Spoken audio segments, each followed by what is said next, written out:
Buenos días, hoy estamos con Javier Hernández de Sande, presidente del Colegio de Médicos de Cantabria, al cual queremos que de alguna forma nos introduzca un poco en su vida, en la medicina, en todo lo que él hace alrededor, que creo que es muy interesante, sobre todo con muchas de las actividades que lleva en paralelo con su profesión, y que nos cuente un poquito de él, que curiosamente luego comentaré, ha nacido en un sitio que me trae muchos recuerdos.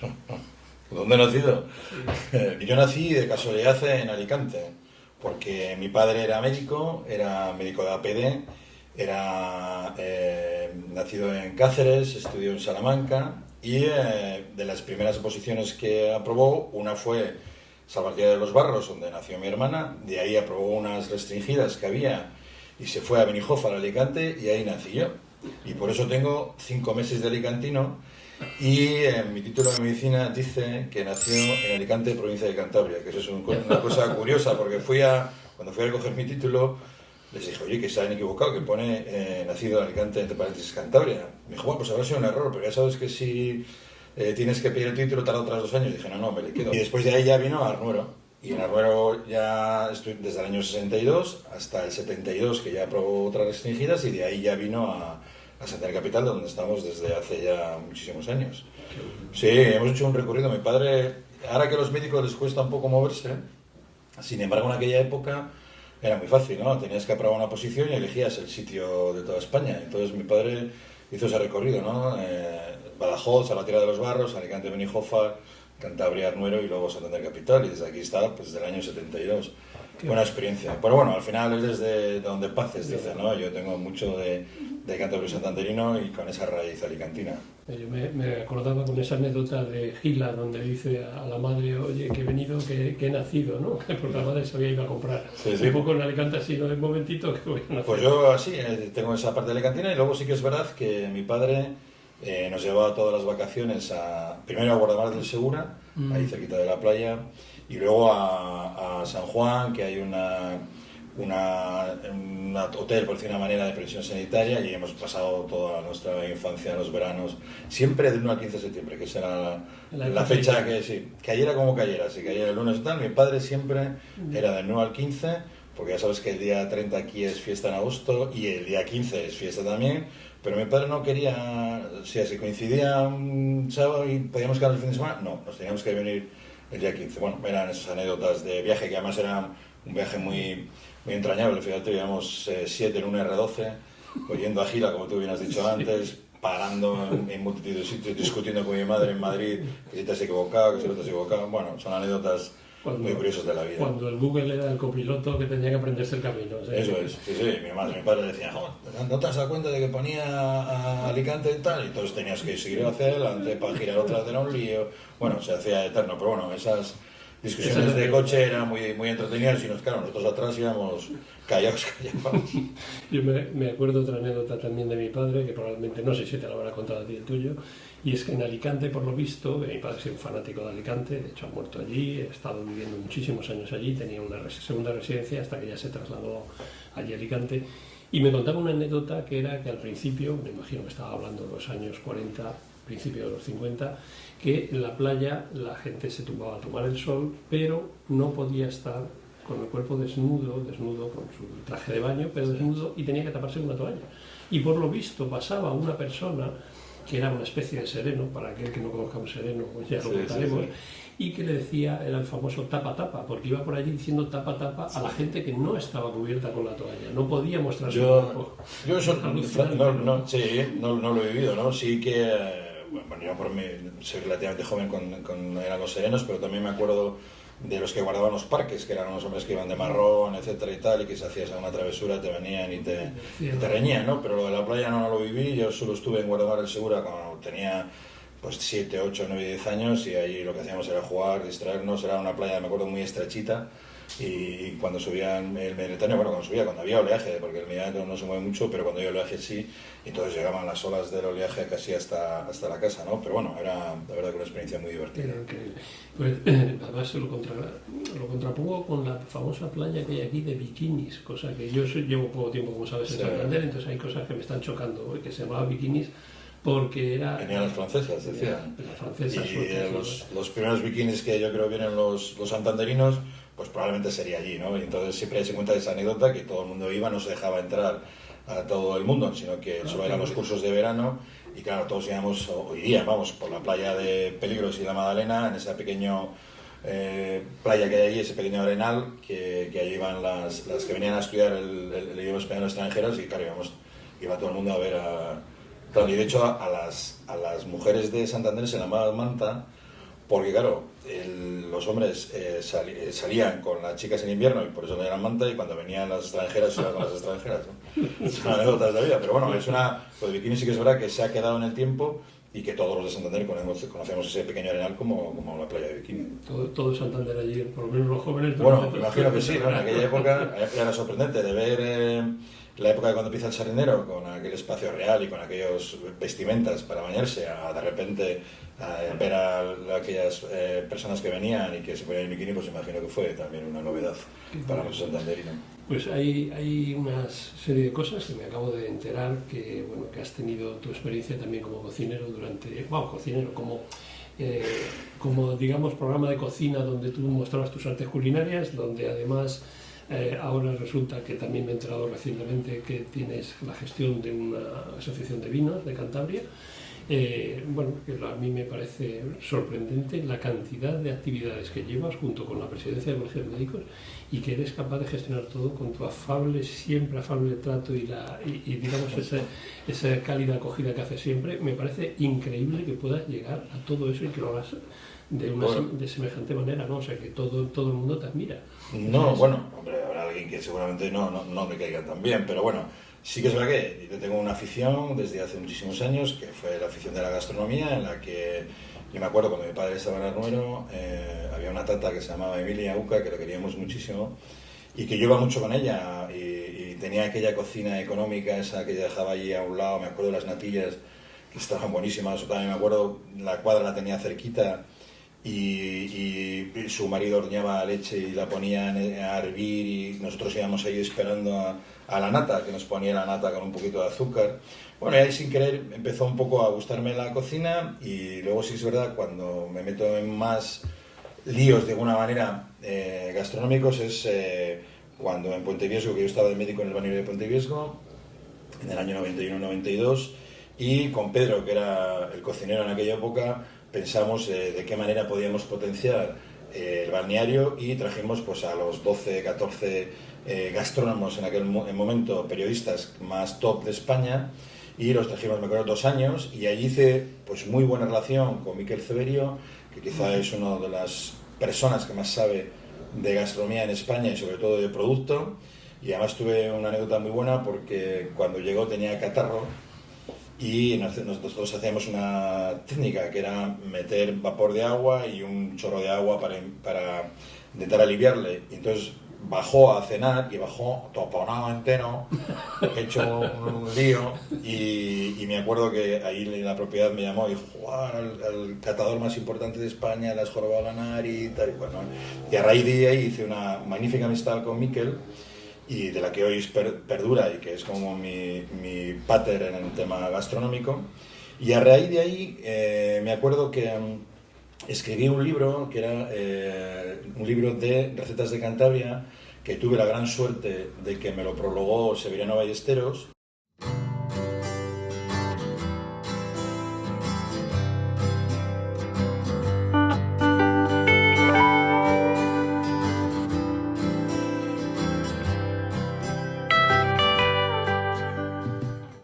Y a raíz de ahí me llama en la presentación de ese libro, me llaman de la televisión de Telecabarga, Cristina, que hoy es mi socia en todo el tema gastronómico, para hacer un programa con Joseba, que era el que me había ayudado a mí a hacer las recetas, a las cantidades, etcétera, etcétera, ¿no?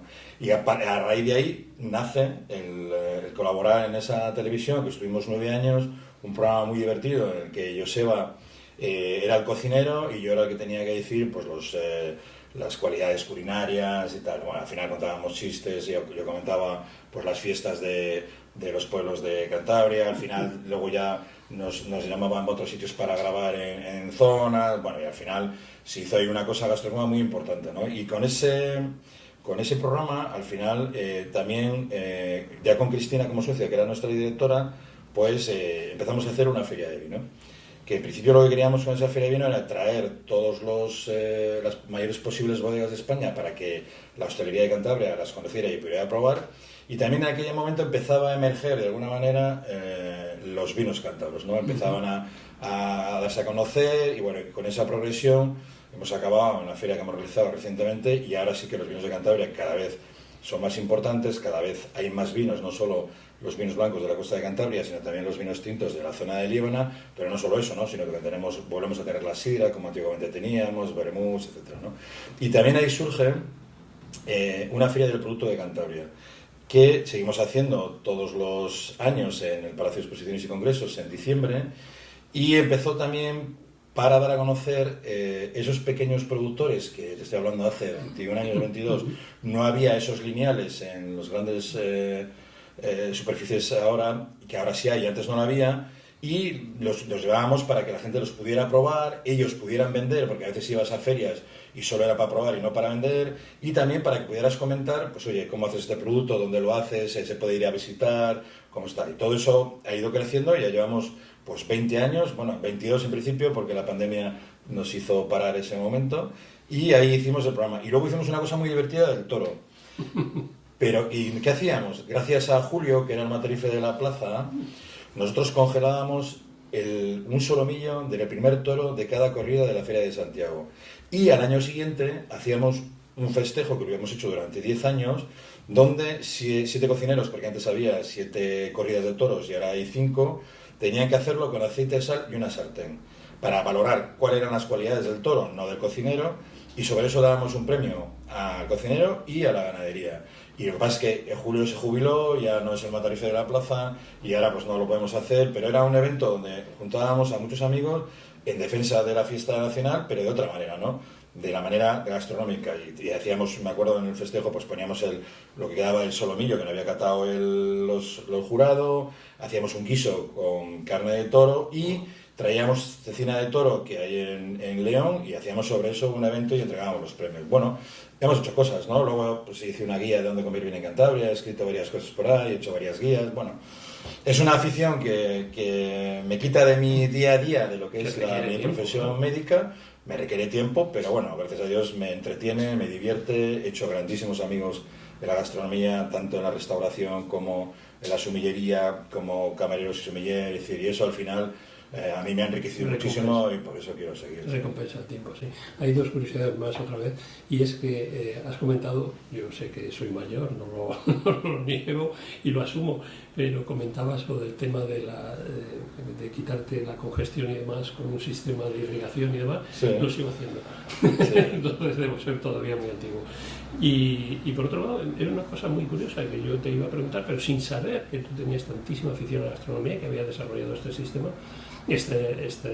digamos, grupo de amigos y todo lo por medio, y es que a mí me ha chocado siempre que, y está relacionado con la parte médica, que todo el sistema de comida mediterránea, que es muy saludable y demás, pero yo he visto, tanto Asturias como Cantabria, y ahora especialmente Cantabria, que lo estoy viviendo, que digamos que la gastronomía es, bueno, no es ligera, pero sí es bastante saludable. No le veo... Nosotros, dices en comparación dieta mediterránea como la dieta cantábrica, ¿no?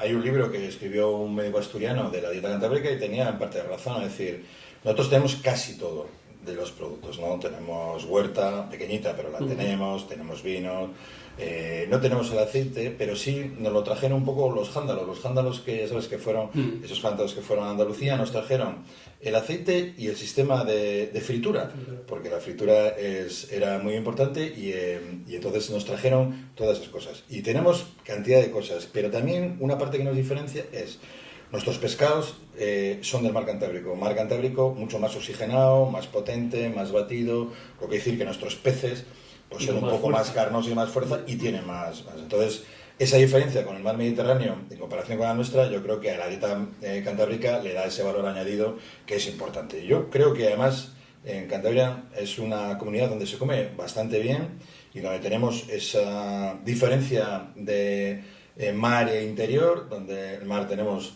esa piscifactoría, por decir una manera, que es nuestro mar Cantabrio, que es enorme y es fantástico y que nos provee de maravillas increíbles, y tenemos una cocina de interior también maravillosa, con nuestros cocidos, con los cabritos, con los corderos de Lieven, etcétera. Es decir, que hay un equilibrio muy importante en muy poca distancia kilométrica, es decir, que enseguida podemos estar en un sitio disfrutando de una cocina interior increíble, y yo creo que puede ser igualmente sana que la dieta mediterránea, eso es indudable. Eso es lo que me choca, siempre la fama de la dieta mediterránea, que siempre parece que es lo mejor, lo más saludable, y ya digo, yo he venido aquí. Y además, otra anécdota, es curioso, la primera vez que fui a ese maravilloso sitio que se llama Liencres, resulta que veo bajar una serie de personas en un autobús, que no sé dónde vendrían, eran españoles, pero no eran de Cantabria, evidentemente, y según bajan, uno le comenta al otro: es increíble Cantabria, vayas donde vayas, siempre terminas comiendo. Eso bueno, realmente me chocó, pero por otro lado he visto que es la realidad, que realmente puedes comer y no, si tienes cuidado, es una dieta, digo cuidado en el sentido de las cantidades, no me refiero a la calidad, ni al producto, ni a lo que guisan, sino la cantidad, porque es que realmente lo ves y te apetecería comerte 3 platos de eso. Entonces, si tienes un poco de cuidado con las cantidades, es igual o mucho más sana que la mediterránea, porque yo veo en algunos sitios como Bárcena o tal, yo veo que prácticamente la grasa y el aceite no se utiliza en cuanto a darle pesadez al plato o darle esas frituras y demás. Entonces yo lo veo bastante saludable. Yo creo que sí, pero bueno, luego es a la hora de qué cantidad de producto utilizas o qué te comes verdaderamente en el plato, cómo elaboras ese plato en un momento determinado, depende de la carga que le eches de ciertos productos, quizá en un momento determinado pueden ser no beneficiosos para una dieta cardiosaludable, como puede ser si comes mucho tocino, si comes mucho chorizo, cosas de ese tipo, pero bueno, yo creo que todo en pequeña proporción hay que disfrutarlo, y que bueno, lógicamente si tengo una patología de base, alguna contraindicación, también soy diabético, pues indudablemente tengo que evitar el comer muchas cosas que tengan glucosa, y si tengo un colesterol, pues indudablemente tengo que cuidarme a qué tipo de grasas puedo comer y que no puedo comer.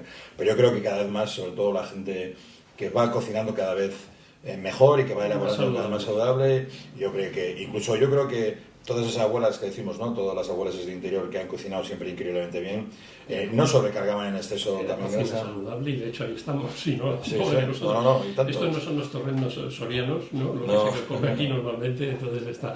El otro día tuvimos un programa, a ver si tuvieras algún ratito de tiempo de verlo, sobre la alimentación en el espacio.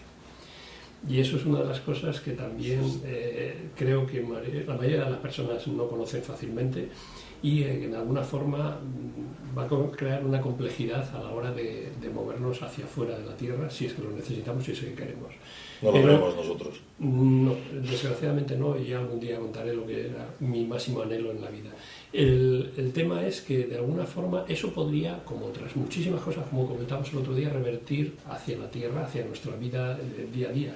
Pero tengo la sensación de que todavía eso no está muy fomentado.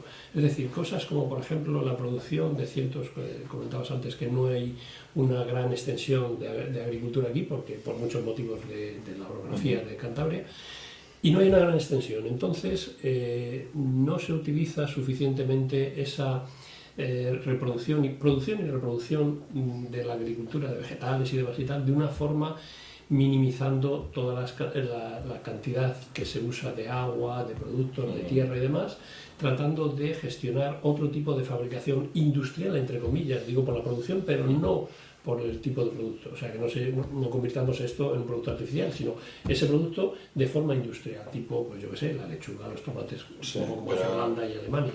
Pero en Cantabria es difícil eso. Yo creo que, bueno, como tú me has dicho, la orografía es importante, y me acuerdo que cuando venían a la feria gente de fuera y que quería comprar grandes cantidades de producto, no podían, porque, por ejemplo, los queseros, salvo industrias un poco más grandes que hay ahora, ¿no? Como puede ser César, que hay en Liérganes, o la Pasega Peñapelada o la Fuente, que ya son macro tal. Los productores pequeños son pequeñas queserías artesanas que no tienen mucha estructura para grandes volúmenes, y dos, tampoco tienen el producto cercano como puede ser la leche de oveja, de vaca y tal, tan cerca a lo mejor para tanta cantidad que ellos quieren producir, ¿no? Porque perderían un poco a lo mejor ese poder del terruño, ese toque artesano, ¿no? Sí. Que puede ser, ¿no? Y sí que es verdad que no hay grandes cantidades, y al no haber tanto terreno, por ejemplo con el vino no puedes hacer tampoco grandes cantidades de vino, tienes lo que tienes y puedes plantar lo que puedes plantar, y yo creo que no debemos mezclar, sino que vamos a dar un poco de valor a nuestra tierra y hacer vino con el toque que tú quieras y con la uva que se dé en tu terreno, pero darle el toque cántabro y que le dé una característica especial. Es igual que como la anchoa, que es un producto que así se hace un poco más grande, porque la anchoa no se puede hacer una DO porque no se puede, porque es un pez que viaja y que va en otros sitios, pero sí que la anchoa es una industria que cada vez va más, desgraciadamente con un límite de pesca para que no se destruya ese caladero, pero que sí que cada vez está creciendo más, no solo con el producto nuestro, sino con otros anchoas que se traen. Lo que tenemos que dar valores a lo que tenemos nosotros aquí. Es decir, oye, esta anchoa está pescada en el Cantábrico, elaborada en Santoña y con ese punto de valor añadido que es eso, ¿no? Y eso es lo que tenemos que defender. Pero sí que es verdad que ojalá que pudiéramos haber más invernaderos para tomates, ahora que estamos en la época de tomates, y que, joder, eso sí que sea... Un tomate ahora es casi una joya, ¿eh? En efecto. Porque hay tomates ahora de Liencres, como tú decías, hay tomates de Galizano, los tomates de Soance, es decir, que hay gente que está apostando por volver a una zona rural y apostando por una labor que le da un rendimiento, que es plantar tomates o lechugas, etcétera, que yo creo que es muy bueno, ¿no? Para que ese valor rural no se pierda y para que la gente de la ciudad vuelva a ver a gente de los rurales y los pueblos. Vas a los comercios y demás, y en general es muy difícil, bastante difícil el conseguir unos tomates. No, bueno, al final lo que tienes que hacer es muchas veces ir a pie de invernadero, como va mucha gente, ¿no? Al Liencres vas allí, bueno, hay veces que hay colas. O vas a Soances o a Galizano y tienes que ir a comprar el tomate donde se produce. Que a mí eso también me gusta, ¿eh? El hecho de que vayas donde el productor y veas cómo lo producen y de alguna manera veas cómo lo hacen, con qué lo hacen, si lo hacen en ecológico, si no, si en biológico no, etcétera. Bueno, él le da un añadido para que la gente, sobre todo para la gente de la ciudad, conozca un poco la parte rural, ¿no? Que cuando se cuentan de los niños que ven un pollo colgado, ¿no? Que vean el pollo correr, que pica grano, que va por el prado y todas esas cosas, ¿no? Sí. Yo creo que eso es importante, y yo creo que también los productores cántabros que también se dan cuenta de que también es un complemento a su economía, es decir, muchas queserías están poniendo una exposición para que la gente venga con pequeñas cosas y les explican, los vinos de Liemen y otros sitios también están haciendo, es decir, que se está dando cuenta de que hay una cultura enológica, gastronómica, que también les aporta el hecho de vivir una experiencia en su quesería, en dónde hacen vino, en dónde hacen anchoa, etcétera. Yo creo que se le da valor añadido importante.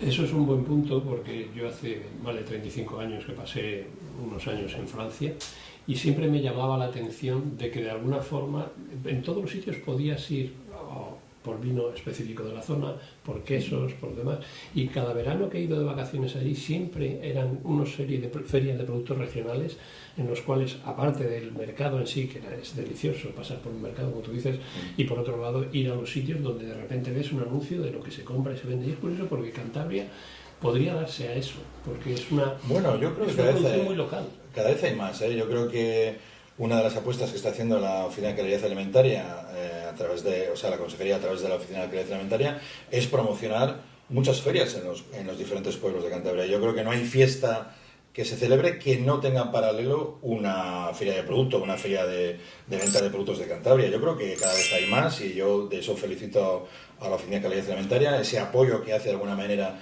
a los productores y que les den ese campo para que sean visibles todos sus productos. Pero yo creo que cada vez vas a la Vega de Pas y tienes siempre una feria, hay la feria de la leche, yo creo que cada vez más fiesta, digamos, folclórica siempre va al lado de una fiesta gastronómica y de una fiesta de productos, y yo creo que eso cada vez más. Y una cosa importante también es que lo potencian las cofradías gastronómicas que hay en nuestra región, ¿no? No hay feria o fiesta que no esté en una cofradía como la anchoa, o como la del queso, o como la del sobao cuando es la fiesta en Celaya, o como la del orujo cuando es la fiesta de Pote. Es decir, que se está haciendo, yo creo que una buena unión entre Oficina de Calidad Alimentaria, Consejería, nosotros como Academia de Gastronomía, ayuntamientos, para que esos productores tengan visibilidad y que los que vamos a disfrutar y comprar, pues lo tengamos más accesibilidad, como dices tú, ¿no? Eso es un tema que quiere cubrir 102 TV, de alguna forma dar una mayor visibilidad a todas esas ferias y a todos esos pueblos, de forma que podamos, primero, como te he comentado antes, dar un poquito de luz por un lado, pero por otro lado avisar de esas ferias y de esas eventualidades que se producen prácticamente durante casi todo el año en Cantabria, y que yo particularmente, la persona que estamos, digamos, llegando o hemos llegado hace poco a Cantabria, nos cuesta trabajo conocer. Una vez más, la orografía de Cantabria es muy rica en todos los niveles, en valles, montañas, mar, etc. Entonces es, digamos, muy interesante el lograr de alguna forma conseguir dar visibilidad no solamente para Cantabria, sino que poco a poco esto se vaya difuminando, dado el tipo de la dimensión que tenemos para la diseminación de las imágenes, que se pueda ver en muchísimos sitios de España. Creo que cada vez son más gente la que viene aquí, al Caribe Cantábrico, y de alguna forma, cuando realmente toda España empieza a ver esto, pues podemos tener problemas de sobrepoblación. Hay un librito que hace la Fina de Calidad Alimentaria, donde tienes todas las ferias de todo el año. Sí, en efecto. Está muy bien, que para que tú puedas programar en un momento determinado, si hago una excursión a un sitio, oye, pues la puedo hacer en qué día hay una feria de tal o cual. Y eso yo creo que es muy bueno para que todo el mundo que planifiquemos vacaciones o fines de semana o tal, oye, pues voy a ir a una casa rural que está cerca de esta fiesta y porque va a haber una feria gastronómica, ¿no? Bueno, yo creo que eso es... Y en efecto, y ese es el tema que de alguna forma nuestro director, José Luis Pérez, quiere mostrar, no solamente con un listado y con un nombre, sino de alguna forma con toda una información, digamos, de vídeos y de publicidad de la zona. ¿Por qué? Pues porque hoy en día la mayoría de las personas no miran un listado de letras. Sí, desgraciadamente hacen un clic y miran a ver qué es eso. Y a partir de ahí, y eso es lo que queremos de alguna forma promocionar, a partir de ahí es cuando se interesan. Porque cuando ven una cosa interesante, el toro que, como tú decías antes, o las gallinas que van corriendo. Yo tengo, como sabes, una de las hijas está viviendo en Kenia y sé lo que es vivir en el campo, en la naturaleza y demás, porque lo he visto, y aparte de mis tiempos juveniles, y creo que eso es interesante, creo que eso se está perdiendo, y la persona que venga aquí no solamente debería de venir, como yo he visto en otros países, al mar, tiene que venir a ver qué son los pueblos, cómo se habitan, cómo se desarrollan, qué tipo de productos tienen, qué ofrecen y qué calidad de vida es esa. Yo creo que es fundamental. Bueno, entonces, pues ahí tenéis un proyecto muy interesante. Claro, yo creo que los productores estarían, bueno, yo creo que la mayoría de los productores que... Es lo que pretendemos, que de alguna forma eso tenga una pantalla tan interesante como es la vuestra para dar a conocer sus productos yo creo que la idea que ha tenido José Luis es una ventana increíble. Es excepcional para Cantabria. Volviendo al tema un poquito médico, ¿cómo ves tú la medicina en Cantabria? No hablo en España, eso no es nuestro tema aquí, es Cantabria. ¿Cómo la ves en general, desarrollo? Yo veo que cada vez hay más, y me incluyo, más pensionistas en Cantabria, y específicamente en Santander, pero en general en Cantabria. Veo que se desarrolla mucho la vida tranquila, pero no sé cómo nos defendemos a nivel médico, a nivel clínico. Porque yo he vivido en otros países y lo que he visto es que quizá en algunos sitios hay menos prevención, hay bastante más prevención en España, creo yo. La medicación es mucho más controlada que en España, y luego digamos que las curas son mucho más cortas. No es porque tarden más o menos en curarse, es porque a los 2 días te echan del hospital, supuestamente haya llegado a poder estar en el hospital, por ejemplo. No, pero yo creo que la prevención sí que es verdad que es un factor que tenemos que potenciar mucho más. Yo creo con esta pandemia que hemos tenido, que ha sido muy desastrosa para todos, sí que tenemos que prever más la prevención en muchas cosas, ¿no? Como tú bien dices, prevención en hipertensión, prevención en diabéticos, prevención en muchas cosas donde tenemos que potenciar más. Quizá a veces los médicos nos quejamos la falta de tiempo, ¿no? A veces en primaria hay una sobrecarga a veces importante, no hay los médicos suficientes para tener la alta demanda que tenemos ahora en nuestra región, y a veces no tenemos el tiempo suficiente para dedicarlo correctamente a hacer esa medicina preventiva que yo creo que es fundamental, ¿no? La pandemia lo que nos ha traído es que tenemos que mejorar la salud pública. Yo creo que el Gobierno de España tiene que potenciar cada vez más la educación sanitaria y la salud pública, no solo entre los médicos, sino también entre la población, ¿no? Que la población tiene que entender cómo utilizar correctamente los servicios que tiene. Es decir, que a lo mejor, si no tengo una urgencia importante, debo ir a los servicios del SWAP, de servicios de urgencia de atención primaria. Si tengo fiebre, pues tengo que ir a mi médico de cabecera y no ir a un servicio de urgencias que lo saturo y que luego, lógicamente, verdaderamente la urgencia grave a veces se puede despistar, aunque, lógicamente, hay un screening en lo que cuando hay eso va correctamente, y esa sobrecarga es difícil de compensar. Pero yo creo que parte sería un parte de educación sanitaria, de cómo utilizar correctamente nuestros sistemas sanitarios, y indudablemente nosotros pues intentar que haya cada vez más médicos, ¿no? Quizá ahora yo creo que hay más médicos que antes, eso es verdad. A veces están mal distribuidos en la geografía, ¿no? Y luego también es verdad que la gente, como hablaba antes con mi padre, antes la gente se movía con mucha más facilidad, y ahora las plazas de difícil cobertura, es decir, las plazas de interior que están un poco alejadas de los pueblos, o a veces en plazas como Castro, que quizá hay una sobrecarga de trabajo importante, pues es una plaza de difícil cobertura porque a veces la gente no quiere ir allí, ¿no? Y en atención primaria lo que tenemos que potenciar también es que haya una interconexión entre la medicina de atención primaria y la medicina hospitalaria, porque el médico de atención primaria también le gusta investigar y también le gusta tener información, así que haya un feedback. Entonces tenemos que potenciar también que el médico de enfermería pueda tener esa posibilidad, y si la tiene, yo creo que más vamos a valorar nuestra primaria, más nuestros médicos residentes elegirán la medicina de familia. Ya hemos conseguido que la Facultad de Medicina de Cantabria, a partir de septiembre, ya sea una asignatura la medicina de familia, para que ya los médicos que están estudiando empiecen a conocer lo que es un médico de familia. Y yo creo que es un médico... Bueno, yo soy médico de familia, y qué voy a decir, ¿no? A mí me encantaba cuando mi padre decía médico de cabecera, que era el que se sentaba a pie del paciente, ¿no? Que somos los que conocemos al paciente en global y que luego le podremos derivar, dependiendo de si tiene una patología o no, a otro sitio, ¿no? Yo creo que tenemos que potenciar eso, y bueno, yo creo que la consejería está en camino con el apoyo de los sindicatos, y que empecemos a ver florecer. En los países nórdicos el médico de familia es un filtro. Sí. Aquí, curiosamente, y no voy a citar la población, yo he estado muchas veces de vacaciones en ese sitio y de repente oía continuamente ambulancias y decía, es que aquí, en cuanto a alguien le duele una uña, va al hospital a urgencia. Entonces yo he notado, en efecto, que, bueno, como está saturada la parte de atención médica familiar, yo me voy a urgencias. Eso es lo primero. Entonces, es muy curioso que de alguna forma eso se acepte. Ahí, repito, no voy a decir países, pero hay países donde tienes que ir con la tarjeta de crédito o con la de la asociación en la boca para ir a un hospital. Aunque estés sangrando, yo he visto, y no voy a contar anécdotas turbulentas, pero realmente casos muy, muy alucinantes. O sea, que esto para un español dice, esto no puede ser. Entonces, de alguna forma, en efecto, falta prevención y falta también educación, eso está claro. Entonces, yo lo que propondría, y lo propongo públicamente al Colegio de Médicos, si quiere, una cosa que yo veía antes que me encantaba, quizá, bueno, pues a lo mejor hay otras personas que le aburre o que no le interesan para nada, que era una pequeña formación de unos minutos en televisión, había hace años, una formación de decir, pues hoy hablamos del tema del corazón, de los problemas que afectan.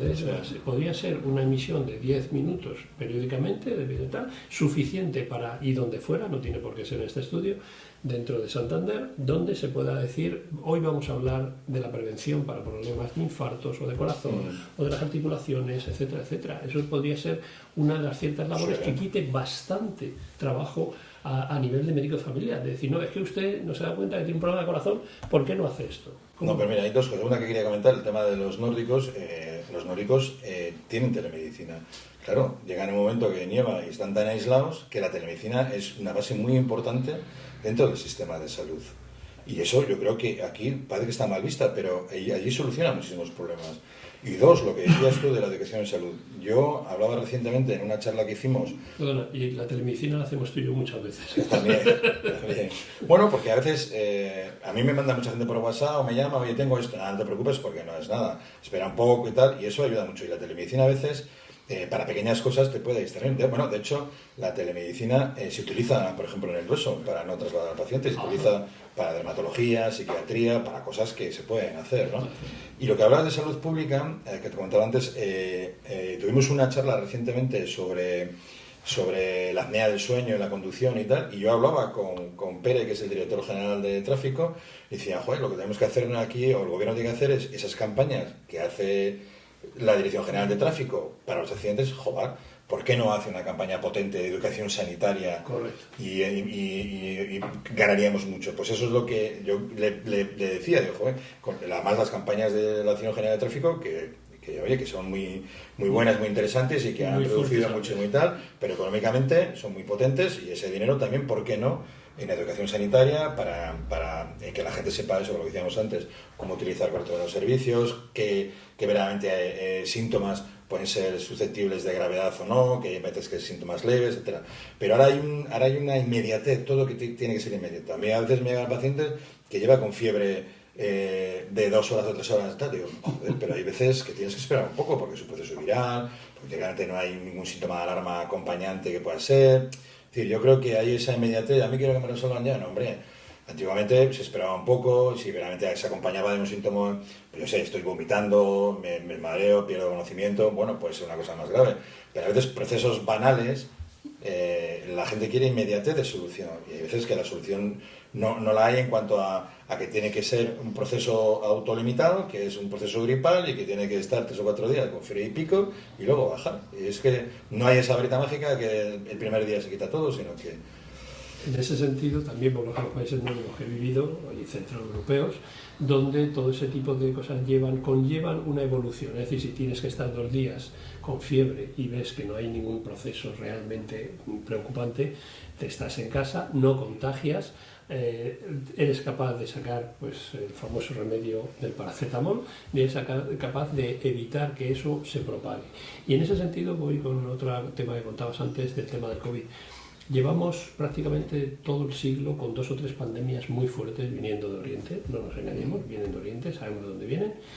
Y yo creo que mentalmente cuando pasa la pandemia nos olvidamos de la pandemia y además nos olvidamos que puede venir otra. El ser en la Tierra es algo que evoluciona. No solamente el ser humano, evoluciona también la bacteria, que creo que no te debo contar de esto. Sí. Las bacterias, los virus, etcétera, evolucionan porque no pueden matar al cuerpo de donde residen, porque si no, entonces dejan de vivir ellos. Entonces todo eso va evolucionando. Cuando llega a un nivel en el cual eso vuelve a ser otra vez una pandemia, no se tienen medios, porque esa pandemia es de algo que ha evolucionado, por eso es pandemia, y entonces hay que moverse a llegar a unos niveles sanitarios, farmacéuticos, etcétera, terribles, que no están previstos. Yo he trabajado durante unos meses, iniciamos Protección Civil en Madrid, y realmente había unas campañas de evacuación y tal. Pues esto tiene que ser lo mismo, que entiendo.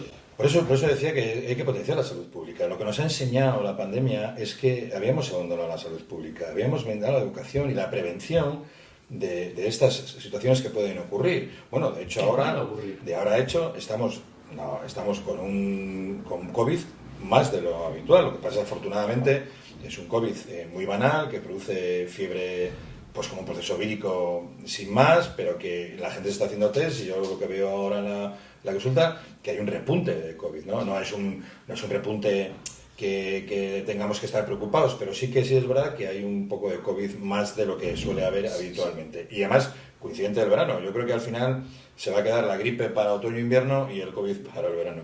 Pero insistir en la sanidad pública, salud pública, en la educación, en que haya cada vez más plazas de médicos preventivos y de salud pública para que podamos prevenir todas estas cosas que pueden venir y sobre todo estar prevenidos en cuanto a qué tenemos que hacer, que cuando tenemos un catarro no tenemos que ponernos cerca, que nos tenemos que poner una mascarilla, eso que veíamos cuando estábamos en los aeropuertos a todos los asiáticos que venían, pues tenemos que llegar a eso, porque lo que está demostrado y demostró la pandemia es que usando la mascarilla no se contagiaba la gente. Y me acuerdo que el otoño, donde no había bronquiolitis y los niños, claro, iban todos con mascarilla al colegio, no se propagaba entre los niños no lo propagaban en casa a abuelos y padres, y al final no hubo tanta incidencia. De hecho, el consumo de antituxígenos, antipiréticos y tal bajó una barbaridad. Es decir, que tenemos que tener esa educación, potenciar la salud pública lo más que podamos. ¿Dónde y en qué medios hay esa información que comentabas antes? Yo, pues por motivos de interés, sé que estábamos a esos niveles de COVID, etcétera. ¿Dónde y en qué medios se publica eso? ¿Dónde se enseña a la gente cómo reaccionar a eso que estás contando? Porque ya pasó la pandemia, se acabó. Pues eso es lo que queremos que se haga, que lo hagan en medios y que lo hagan, que el Estado y que la Consejería, en este caso aquí, derivado probablemente del Estado, pues que esa salud pública haga educación sanitaria.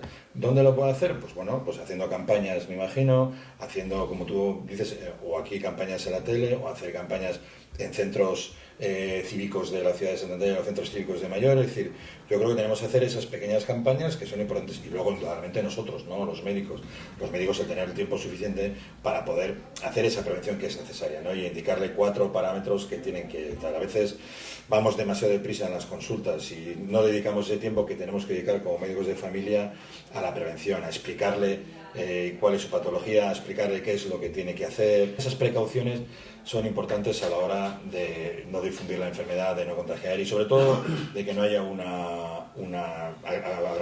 agravamiento de la patología de la persona, ¿no? Y yo creo que si hacemos todos eso, y mejoraremos. Yo creo que los médicos estamos concienciados de que cada vez tenemos que hacer eso más. ¿No? Quizá a veces nos falta un pelín de tiempo o lo dedicamos a otras cosas, pero yo creo que una parte fundamental también es propia nuestra, ¿no?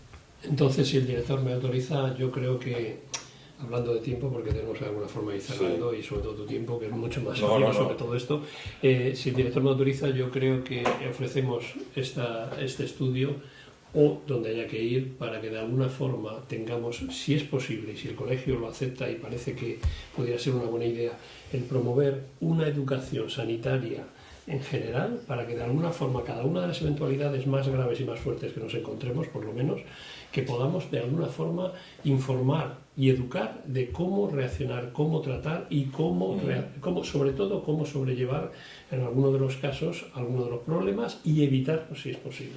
Por supuesto, yo recojo el guante y el colegio lo que está es para ayudar, y parte de la actividad que tenemos, aparte de proteger a nuestros colegiados y ayudar a nuestros compañeros en muchas cosas, también es difundir a la población general cuáles son las acciones más importantes para ellos, ¿no? Nosotros hacemos cursos de DESA, de utilización del DESA y del RCP en niños, que hacemos 2.000 niños al año para que sepan hacer una RCP en casa si algún tiene una desgracia. Hacemos campañas también en centros cívicos para ver los riesgos cardiovascular y también RCP. Y yo creo que una cosa que sería muy interesante es hacer píldoras formativas pequeñitas de 5 o 10 minutos con A, B, C. Uno, pues qué tengo que hacer si tengo un catarro tal. Dos, qué tengo que hacer si tengo una urgencia, es decir, me encuentro a un señor con una convulsión, me encuentro a un señor tirado en la calle, qué tengo que hacer si veo que hay un atragantamiento, y donde la gente pueda en un momento determinado mirar, oye, miro en la televisión que tiene una app que si pongo tal me sale qué hacer si tengo un atragantamiento, poner al paciente B, tal. Entonces esas cosas que pueden ser útiles, bueno, puede ser una manera de colaborar entre estas dos instituciones, ¿no?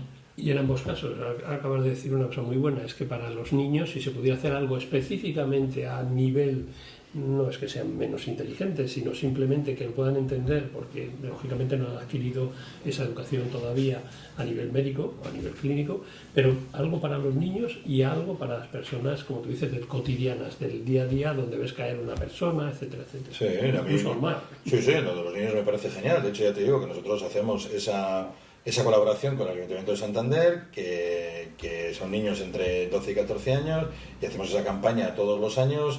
De septiembre a diciembre nos dicen qué colegios quieren participar, siempre tenemos cola, y además quieren que salgamos fuera de Cantabria, pero claro, no tenemos mucha disponibilidad, y lo hacemos luego desde enero hasta ahora, hasta junio, y ya te digo que hacemos a 2.000 niños, que yo creo que es una campaña muy importante para que sepan hacer una RCP, y de ahí podemos hacer muchas más cosas más.